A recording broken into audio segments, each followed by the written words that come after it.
নমস্কাৰ বন্ধুসকল, জানবী ৰকৰ নতুন এটি ভিডিঅ'লৈ আপোনালোকক সকলোকে স্বাগতম জনাইছোঁ।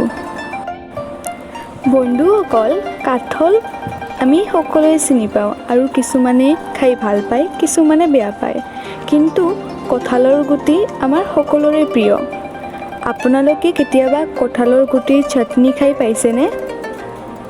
মই এটা ৰেচিপি ট্ৰাই কৰিছোঁ আৰু মোৰ ভাল লাগিছে। ৰেচিপিটো আপোনালোকৰ লগত শ্বেয়াৰ কৰিব ওলাইছোঁ। আহকচোন ষ্টাৰ্ট কৰোঁ। প্ৰথমতে কঁঠালৰ গুটি অলপ ল'ম আৰু এইখিনি বাকলি গুচাই ল'ম।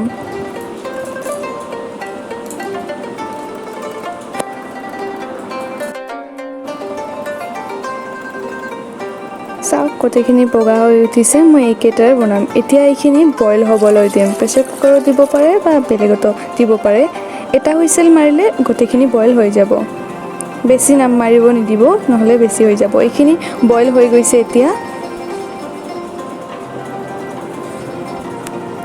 এতিয়া আমি ইয়াৰে মছলাখিনি তৈয়াৰ কৰিম। এইখিনি বুন ধনিয়া, নগা ধনিয়া, নহৰু লৈছোঁ, কেঁচা মৰিচ আৰু শুকান মৰিচ, আৰু এয়া কালিজিৰা।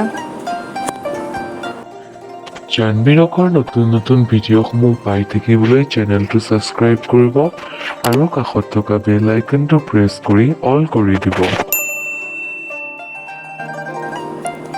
এতিয়া আমি কঁঠালৰ গুটিখিনি এটা স্মকি ফ্লেভাৰৰ বাবে এনেকৈ জুইত অলপ পুৰাই ল'ম। অলপ ক'লা ক'লা পৰিলে আপুনি থৈ দিব। এইটো গোটেইখিনি মই পুৰাই লৈছোঁ। এতিয়া বাকী মছলাখিনিও পুৰাই ল'ম। এয়া বুন ধনিয়াখিনি মই লৈছোঁ। অলপ স্মকি ফ্লেভাৰটো আহিব লাগে জাষ্ট।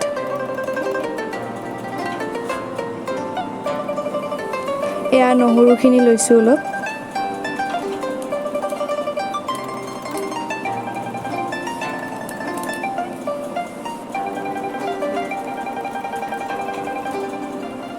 এয়া শুকান জলকীয়াখিনি অলপ অলপকৈ ল'ব আপুনি, বেছি নল'ব। আৰু কেঁচা জলকীয়াটো আপুনি ল'ব পাৰে। গোটেইখিনি মই এতিয়া লৈছোঁ। স্মকি ফ্লেভাৰ আহি গৈছে। কালিজিৰাখিনিও ওপৰত ভালদৰে দি দিছোঁ মই। এতিয়া গোটেইখিনি আপুনি মিক্সাৰত দিব পাৰে, নহ'লে এনেও পিচিব পাৰে। গোটেইখিনি কৰিলোঁ। এতিয়া নিমখ দি দিছোঁ। এই গোটেইখিনি তৈয়াৰ হৈ গ'ল। আৰু ইয়াতে আপুনি শেষত অলপ সৰিয়হ তেল দি দিব। গোটেইখিনি ভালদৰে মিক্স কৰিব।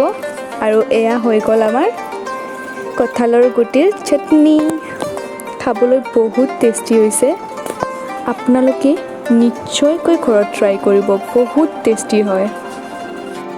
ৰেচিপিটো বহুত সহজ হয় আৰু অতি সোনকালে হৈ যায়। গতিকে আপোনালোকে নিশ্চয় ঘৰত ট্ৰাই কৰিব এবাৰ হ'লেও, আৰু কমেণ্ট বক্সত জনাব আপোনাৰ কেনেকুৱা লাগিল।